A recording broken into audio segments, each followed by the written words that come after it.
que c'est quand même curieux. Vous voyez, c'est un bracelet qui a été fait au Congo, à Léopoldville, par, je crois, un bijoutier sénégalais. Oui. Et en fait, à l'époque, nous vivions avec ma famille à Léopoldville, au début des années 60. C'est dans quel état, ça? C'est le Congo belge. Voilà, c'est ça, c'est le Zaïre. Voilà. Ouais. Donc c'était au début des années 60. Il paraît que j'ai vu ce bijou créé. Et en fait, ma mère me l'a offert et il se trouve que c'est les signes du zodiaque. C'est les signes de zodiaque, Ouais. finalement. Donc Mais, vous voyez, il y a déjà une prédestination autour de ce mais bracelet. il est d'origine occidentale, ce bracelet. Non, parce que les signes zodiaques, Non, ils sont un peu... ce sont des vous codes voyez, qui ouais, sont... Ouais, vous voyez. Alors, parce que je reconnais le lion, Voilà, oui, oui. le lion, on les reconnaît. Cancer, plus ou moins. lion, vierge, Tout à fait. balance, oui. Non, mais parce que c'est vous savez, cette typologie, de l'orientation symbolique des signes, je ne sais même pas s'ils sont dans le bon ordre en plus. Non, je pense pas. Mais ce que je trouve amusant, c'est vraiment le fait de l'avoir Oui, bien sûr, vous avez... été créé finalement. Ça a eu une résonance en vous, oui. C'est-à-dire que ma mère me l'a offert. Parce qu'en fin de compte, vous ne pouviez même pas savoir que c'était de l'astrologie. Non, pas du tout. Non, mais je veux dire, elle l'a offert à la trentaine, mais juste pour dire que ça allait de soi que ça me revenait, puisque vu la direction que j'ai prise et l'importance que l'astrologie a eu dans ma... Oui, une passion en fait. Oui, c'est vrai que... Je comprends que vous ayez besoin de montrer ce bracelet. Oui, je trouve qu'il y a une symbolique. Et vous l'avez assez... toujours gardé ensuite avec vous? Ou c'est le même ou c'est un autre aussi? Non, il est vraiment le bijou d'origine.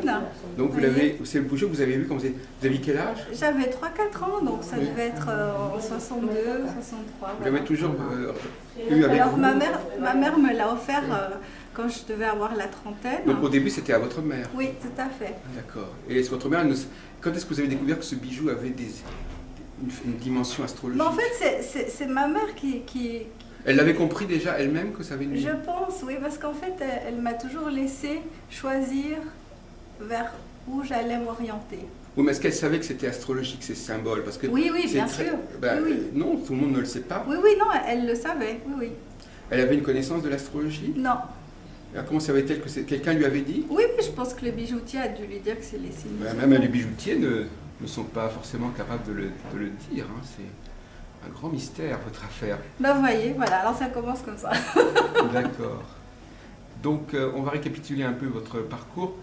Je crois que c'était quand vous étiez préadolescente, en fait. Vous avez voilà, commencé à alors donc, ma mère a fait une carrière politique et donc j'ai été la voir en dans le vacances. champ, autour de l'Angola. Dans le contexte des mouvements d'indépendance de l'Angola en l'occurrence, et donc elle a été une grande militante qui s'est battue pour l'indépendance, pas seulement de l'Angola, mais en fait de tous les pays. Oui, bien sûr.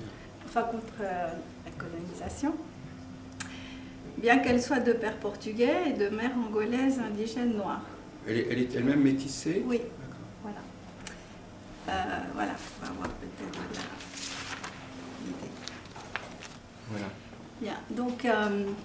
Vous n'êtes pas sur la photo, là? Non.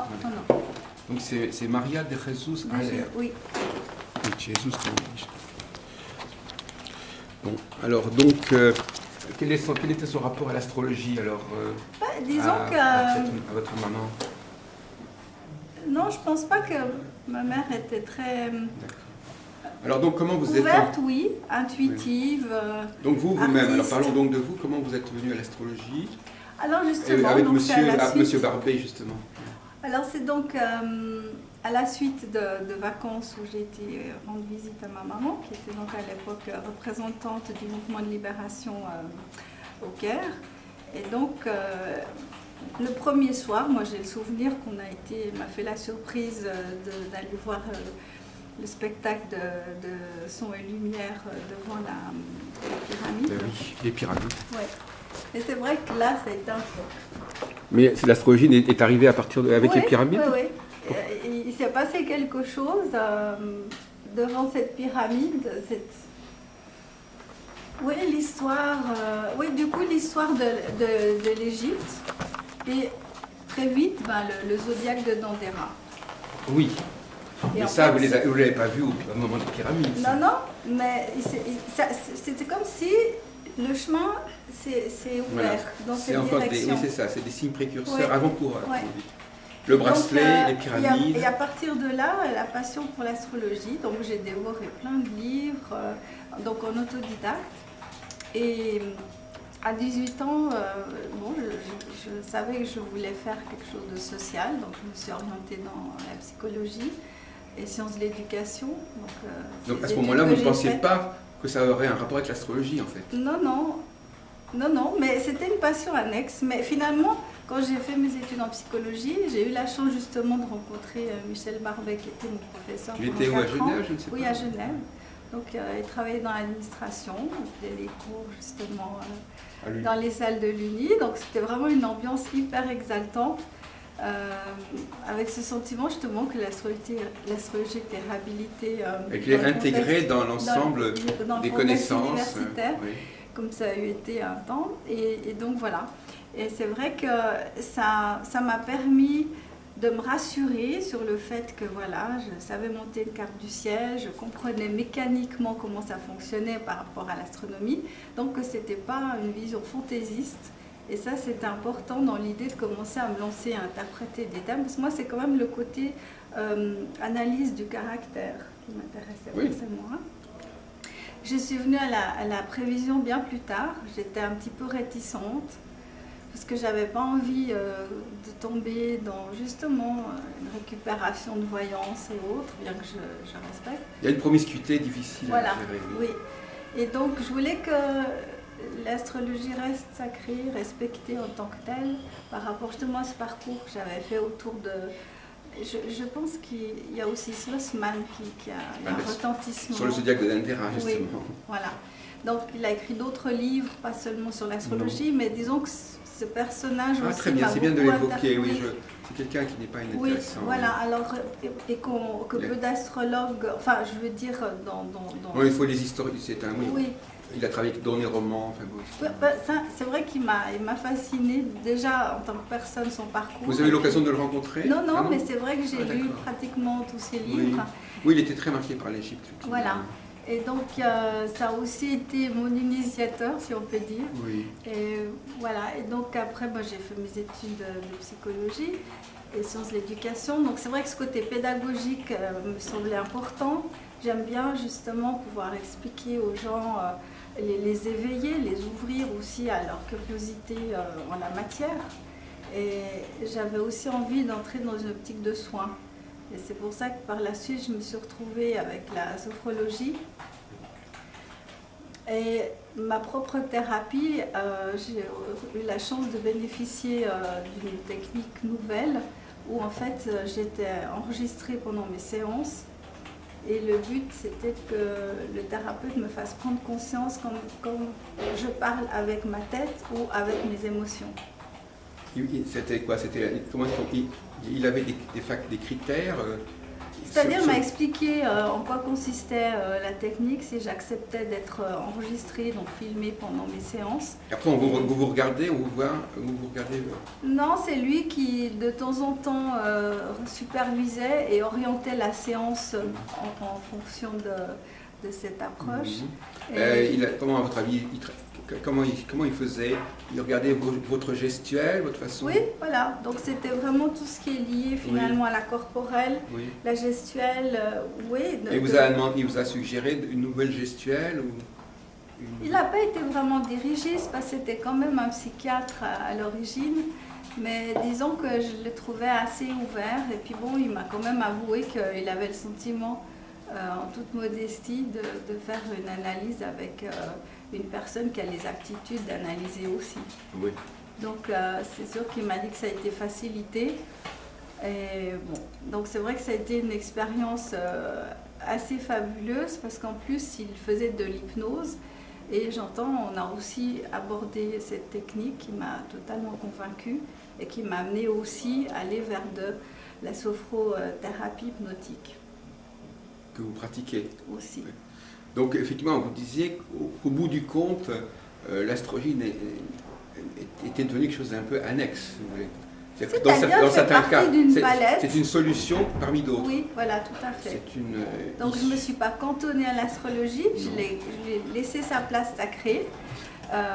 Parce que pour moi, elle complète la psychologie d'une manière spirituelle. Elle apporte une dimension spirituelle à la psychologie qu'il n'y avait pas dans les années 80, en tout cas pas dans les études que j'ai faites. Déjà parce qu'à Genève, on parlait pratiquement pas de Jung. Ah bon? Donc j'ai dû le découvrir par moi-même. Voilà, donc c'est vrai que avec toutes ces pistes, je me suis fait un peu des études à la carte. Oui. Ce qui fait que... Oui. Mais vous avez quand même quelles sont vos relations justement dans ce milieu de la sophrologie? Moi je connais des sophrologues qui font de l'astrologie, c'est pas... Oui, tout à fait. Il y a même qui moi m'écrit des livres. Moi j'ai bien connu monsieur et madame Dapré notamment. Denise Dapré. Enfin, c'était des gens qui mariaient un peu les deux. Et aussi les gens qui font le rêve éveillé, le rêve Michel Tabé. Enfin, oui, c'est vrai qu'il y a différents courants et tous ont leur intérêt. Alors pouvez-vous nous parler plus spécifiquement justement dans les cas où vous pensez qu'il faut marier l'astrologie et la sophrologie, comment ça se passe? Alors c'est vrai que ça peut être des attentes ponctuelles, comme justement la demande de faire l'analyse du thème astral. Donc dans ce cas-là, je le prépare. En général, avant que la personne vienne, parce que pour moi, le thème, il prend vie quand la personne est là. D'accord. Donc j'aime pas faire des thèmes sans connaître les personnes ou sur cassette et puis après c'est donné à une personne que je connaîtrai jamais. J'aime pas tellement cette approche. Mais j'aime bien, c'est comme si j'entre dans la thématique de la personne qui me consulte et j'aime pas avoir trop d'a priori non plus sur ses attentes ou j'aime bien me garder aussi un peu la surprise. Et voilà, donc j'analyse le thème dans un premier temps sur le plan psychologique, c'est-à-dire que j'aborde la manière dont les parents ont eu de l'influence dans l'éducation, les études, le comportement affectif, la manière de s'affirmer dans la vie. Et c'est ensuite, une fois que j'ai bien campé la personne et qu'elle ait pu interagir avec moi et éventuellement me contredire sur des choses sur lesquelles elle est en désaccord, parce que comme je leur dis toujours, c'est pas un monologue, on cherche ensemble à bien cerner la personne pour ensuite l'orienter vers son épanouissement, vers une reconnaissance de sa situation et de ce qui est favorable de lui conseiller. C'est quand même sa vie et le libre arbitre, c'est elle qui décide. Et donc par la suite, on aborde l'approche prévisionnelle que j'étends sur en fait 3 ans, c'est-à-dire l'année d'avant, l'année en cours et l'année d'après. Cette fourchette-là.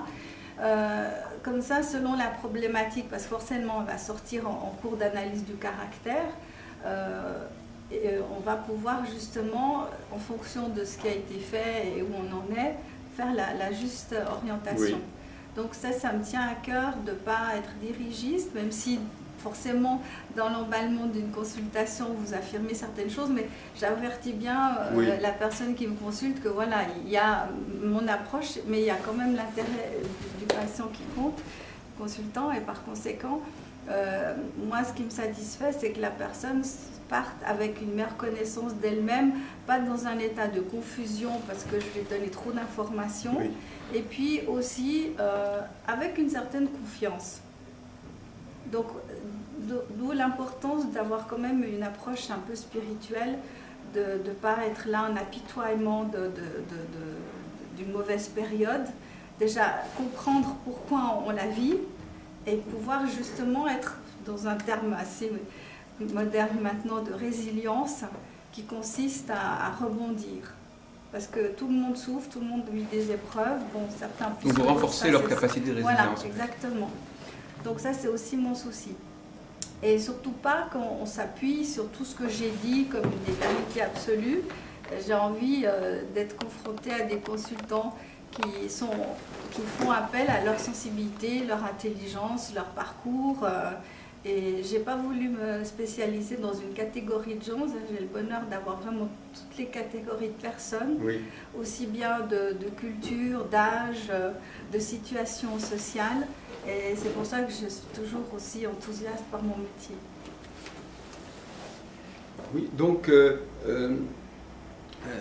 cette technique prévisionnelle, est-ce que, parce qu'on est quand même, on est quand même un demandeur d'explications plus précises.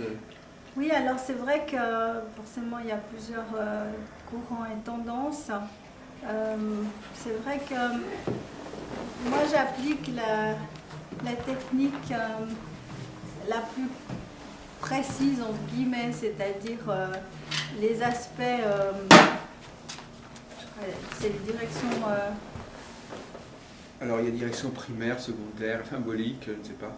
Ou les transits aussi. Voilà, les transits. Voilà. Alors c'est vraiment les transits qui me parlent le mieux, qui sont aussi le plus simple à expliquer aux consultants.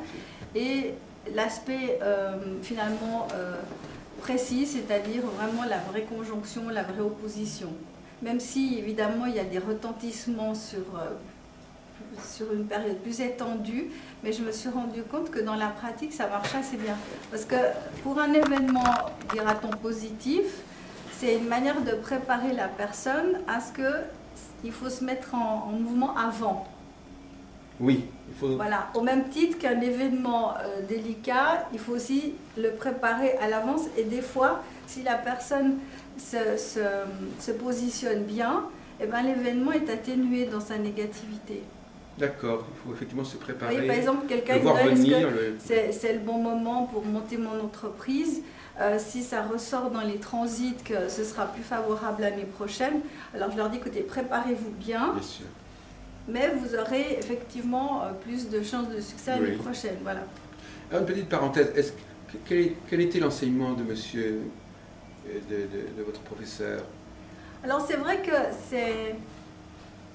on a abordé toutes les techniques et puis finalement c'est vrai que c'est de moi-même que j'ai choisi celle des transits.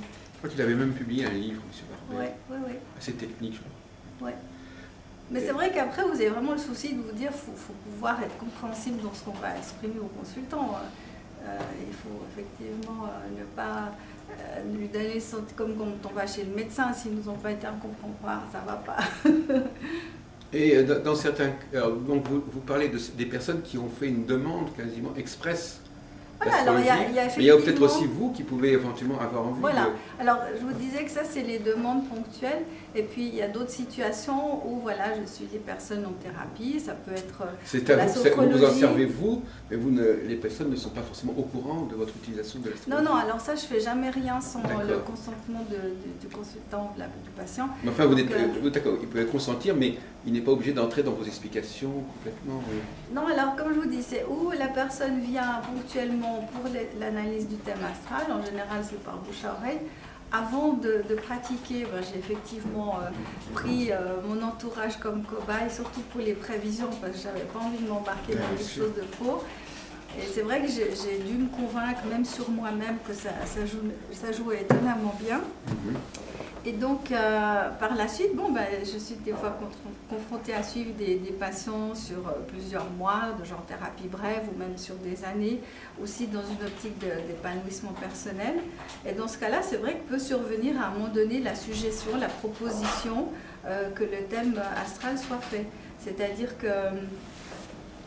Parce que c'est évident que si vous ne faites pas... C'est moi qui me dit, tiens, je le propose, ça pourrait être une bonne piste de départ. Ou alors, à un moment donné, en cours de thérapie, je sens que la personne serait prête à cette approche. Ou alors, c'est le patient qui me dit, tiens, pourquoi est-ce qu'on ne ferait pas mon thème astral? Voilà, ça se passe un peu Parce comme qu'en ça. vous écoutant, finalement, c'est vrai que si on n'a pas l'astrologie, les gens ne peuvent pas se préparer à une échéance à venir. Bon, ça c'est dans l'optique prévisionnelle, c'est vrai qu'on a tous un peu cette curiosité, mais c'est vrai qu'il ne faut pas faire une fuite dans le futur et pas comprendre son passé et mal vivre son présent. Oui, non, mais je veux dire par là qu'en vous écoutant, s'il est important de se préparer à quelque chose qui va arriver, donc, oui, alors c'est vrai qu'on sent parfois dans la vie de certains patients un tournant important, et là c'est vrai que ça peut être un outil intéressant pour situer un petit peu cette problématique. Mais quelque part, est-ce que c'est un mot est-ce que le mot coach vous conviendrait? qu'on emploie beaucoup. Oui, c'est vrai que... J'ai l'impression qu'en vous écoutant, parce que le coach est quelqu'un justement qui accompagne un petit peu, qui prépare. Oui, on peut dire qu'effectivement, même avant que ce soit très à la mode, j'étais déjà un petit peu dans cet accompagnement. Je crois, oui. Ouais. Oui. Et alors que, donc la question que je vous posais, c'était justement de comment l'astrologie est reçue dans le milieu des sophrologues, des psychologues. Je pense que c'est peut-être pas si évident que ça. Alors bon, avec le médecin avec qui je collabore, qui est aussi mon médecin traitant et qui est aussi un ami, alors lui, il a le mérite d'être ouvert, dans le sens où à partir du moment où il y a des résultats, il considère que c'est valable. Et donc c'est un petit peu comme ça qu'il m'a jugé au niveau de l'astrologie, bien qu'il sache que ça ne définit pas toute ma personne. Et il aime bien le fait que j'ai plusieurs outils à mon arc. Voilà, oui, tout à fait. Oui. Mais vous avez réglé aussi le problème quelque part. Vous êtes convaincu que ça fonctionne, même si on ne sait pas très bien comment ni pourquoi. Vous avez dit, j'ai vraiment suffisamment fait d'expérience autour de moi pour avoir une sorte de confiance à ça relève presque de la foi. Oui. Mais j'aime pas non plus une approche axée que là-dessus, trop prévisionnelle, trop commerciale. Ça m'enthousiasme pas. Mais bon, maintenant, si on passe au problème de l'astropsychologie, l'interprétation du thème, ce n'est pas quelque chose de si évident que cela. C'est complexe, il y a des notions contradictoires. Oui, alors je pense que c'est là où on n'est pas égaux dans l'approche qu'on en fait, puisque je pense qu'il y a autant d'analyses qu'il y a de psychologues. Ce qui est bien dans un sens, et puis en même temps, ce qui peut-être crée un peu de confusion. Mais je dois dire que, oui, c'est vrai que la manière d'analyser, comme je vous l'ai dit au début, même si les cours m'ont permis effectivement de me sentir à l'aise, c'est quand même quelque chose qui vient de la psychologie. Parce qu'en fait, c'est vrai qu'en psychologie, on a toujours ce souci de cerner d'où on vient, nos parents, etc., tout ce processus. Et c'est vrai que j'étais convaincue que c'était important quand même de faire une petite introduction là-dessus.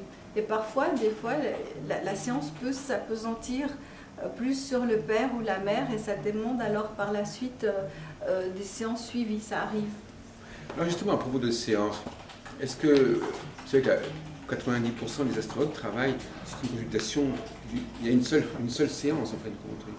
C'est en général ce qui m'arrive, mais si c'est des patients que je suis et que le thème a révélé, permis de dégager parfois des traumatismes, des fois, comme vous savez, le viol, les agressions sexuelles, elles apparaissent.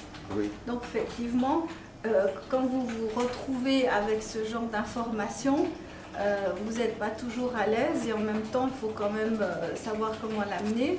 Et c'est vrai que ça peut confirmer une agression ou alors la révéler. Donc vous avez quand même deux usages bien parallèles de l'astrologie. D'un côté, la consultation astrologique, en fin de compte, et de l'autre côté, le recours à l'astrologie dans le suivi de votre travail d'accompagnement. Voilà. Alors c'est sûr que l'astrologie va permettre de révéler, par exemple, des périodes où ça a pu avoir lieu, un traumatisme, par exemple. Et après, on va le travailler en sophrologie ou en hypnose. Donc, par exemple, vous pouvez dire à la personne, bon, en 1988, il y a eu quelque chose d'assez important. Oui, c'était même peut-être il y a... Bon, donc c'était maintenant. Et on va essayer de regarder qu'est-ce qui s'est passé à ce moment-là, qui pourrait effectivement nous éclairer. Oui, parce que des fois, le consultant lui-même sait qu'il a vécu quelque chose qui l'a perturbé, mais ce n'est pas lui-même cerné quoi, comment. Il y a des fois cette confusion parce qu'on est dans une zone de turbulence émotionnelle, comme un traumatisme qui finalement campe un décor, qui a une radiation perturbante sur plusieurs domaines ou comportements. Et c'est vrai que là, c'est ce côté passionnant de pouvoir mettre le doigt plus précisément sur la période, et après finalement avec la thérapie on va zoomer en douceur plus avant sur le traumatisme. Oui, c'est un peu comme ça qu'on Alors, imagine je ne le fais idéalement. pas avec tout le monde, mais c'est vrai qu'il y a des patients avec qui ça se passe comme ça, et c'est formidable, c'est vrai. Et comme diraient certains astrologues, ça fait gagner du temps. Bah forcément. Mais ça, je ne sais pas comment les psychologues ou les thérapeutes entendent cela. Soit ils disent c'est trop beau pour être vrai. Mais en tout cas, j'ai eu la chance d'avoir des situations de ce genre. Oui, oui. Non, non, mais ça c'est certain. Et... Mais c'est vrai que d'avoir toute cette palette fait qu'on sent, oui, c'est comme des instruments de musique, on sent à quel moment il faut amener oui. le piano, la Vous êtes guitare. une femme orchestre. Oui, c'est vrai que ça amène un peu cette dynamique. Mais alors finalement, pouvez-vous nous expliquer un peu un exemple justement d'une prévision qu'on peut faire et comment on voit qu'elle a fonctionné? Bah, par exemple, c'est vrai... Parce qu'il y a quand même un décalage, comme là vous dites, l'astrologue n'est pas un voyant, donc ce qu'il dit n'est pas d'une précision absolue.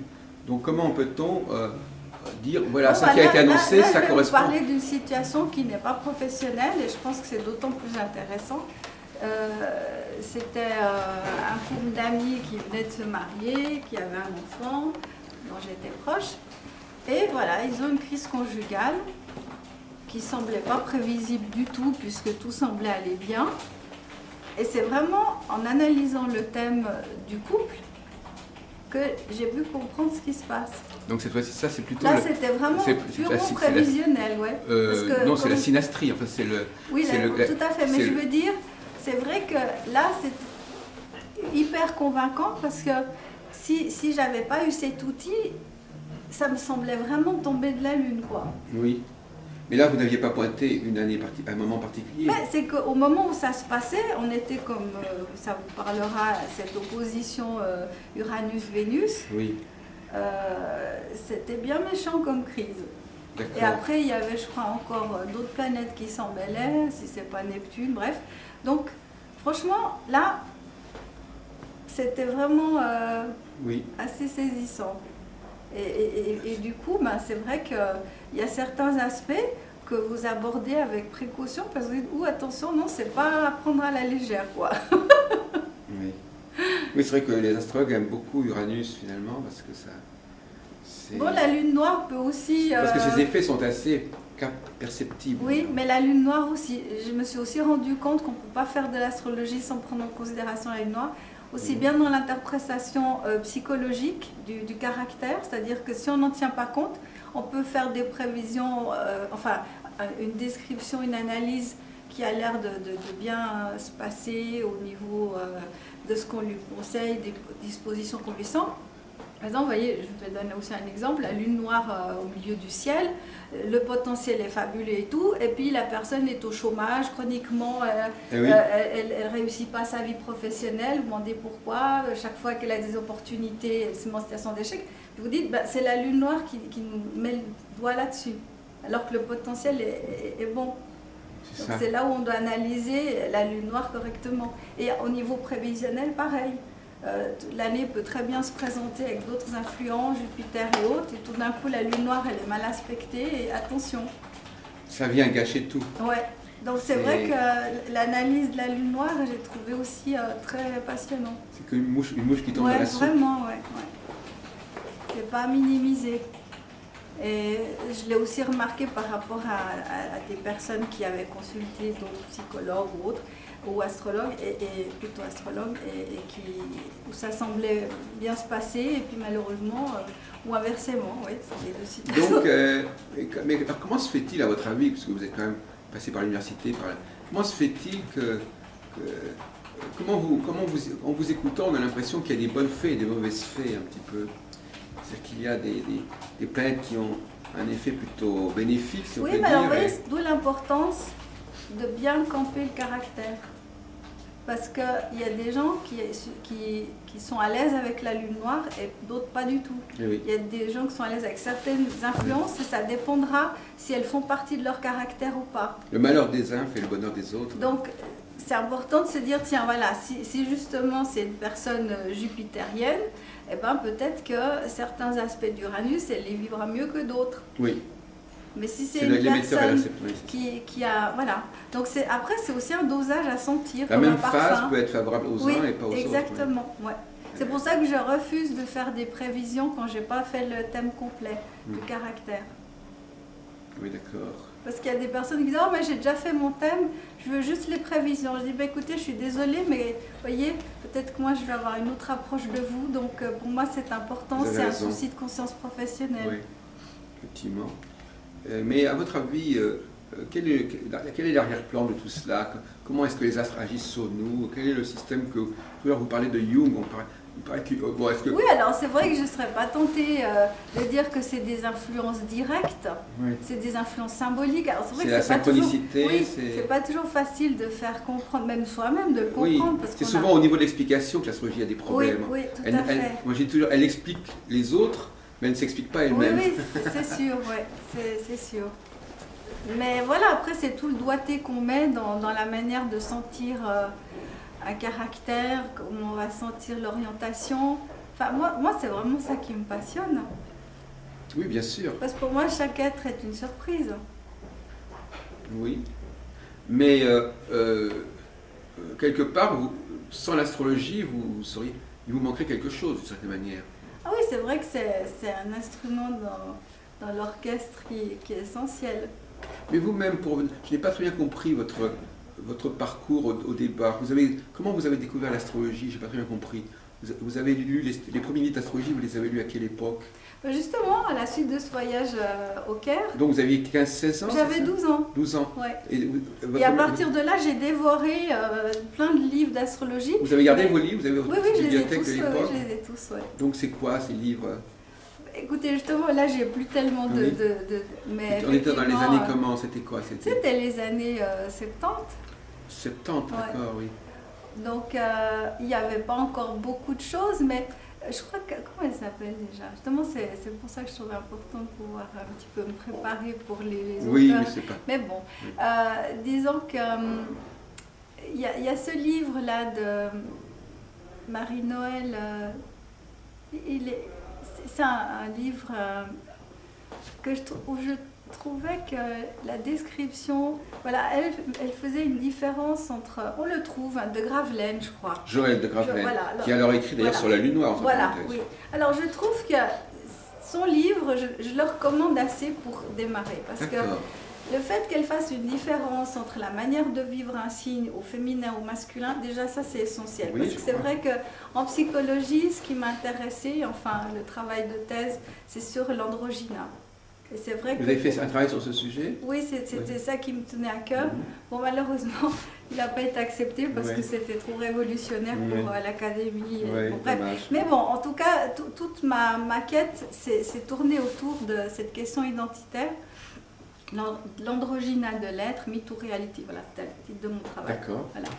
Après, heureusement, il y en a qui ont écrit des livres là-dessus, donc parfait. Donc, mais c'est vrai que je trouve que son ouvrage, il est vraiment une référence pour ceux qui entrent en astrologie. Donc c'est une des... Parce que justement, beaucoup d'astrologues, moi j'ai bien connu Joël de Gravelaine, j'ai même été la voir justement dans les années 70, elle est morte bien plus tard, mais je veux dire... comment est-ce qu'elle parlait du masculin et du féminin alors? Justement, le fait de bien spécifier. Oui, mais enfin, qu'est-ce qu'elle en dit? Qu'est-ce qu'on en dit?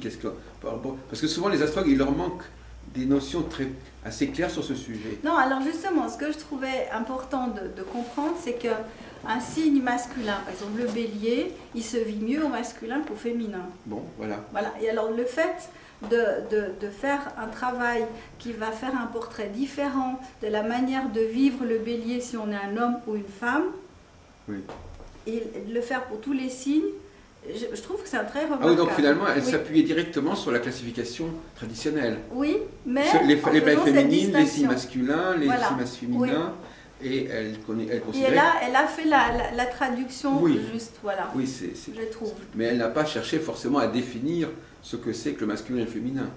Elle a surtout récupéré le travail de l'astrologue en fonction... Mais la lune noire, par exemple, c'est quand même souvent associé au féminin, quand même, dans sa tête, non? Dans son principe. Ben, je crois que c'est... Non, oui, mais c'est par rapport à l'aspect mythologique de l'histoire de Lilith, mais quoi qu'il en soit, c'est la part d'ombre chez chacun d'entre nous. Oui, la part d'ombre. C'est ce qui fait un peu brouillard, c'est ça? Voilà, ouais. Et ce qui fait que parfois les choses ne sont pas aussi... Ouais, aussi nettes. Aussi nettes qu'on le... Malgré les apparences ou malgré les données qu'on a. Non, mais aussi des origines obscures un peu. En fin de compte, on pourrait presque dire, en vous écoutant, que l'astrologie est marquée par la lune noire. Parce que quand on essaie de la comprendre, c'est pas toujours évident. Bah, elle nous échappe. C'est comme le miroir, c'est-à-dire que c'est le miroir sans teint. Oui. Donc elle-même, c'est ça qui fait malaise, qui fait problème. Ouais. Elle-même, on ne sait pas très bien comment la saisir. Ouais. On croit la saisir et puis... Tout à fait. Et donc l'astrologie, elle a une présence, mais je dis ça en vous écoutant, elle aurait une présence lune noire dans la société, en fin de compte. Elle serait un savoir lune noire qui... Mais finalement, c'est comme dans la vie. Oui. Finalement, pour chaque être humain, on a nous-mêmes notre part d'ombre. Dans tout événement positif ou négatif, vous voyez, c'est comme le yin et le yang.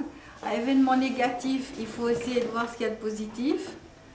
À événement positif, il faut garder la tête froide parce que sinon... on peut effectivement perdre la boussole. Donc oui, finalement, c'est peut-être juste qu'il en soit ainsi.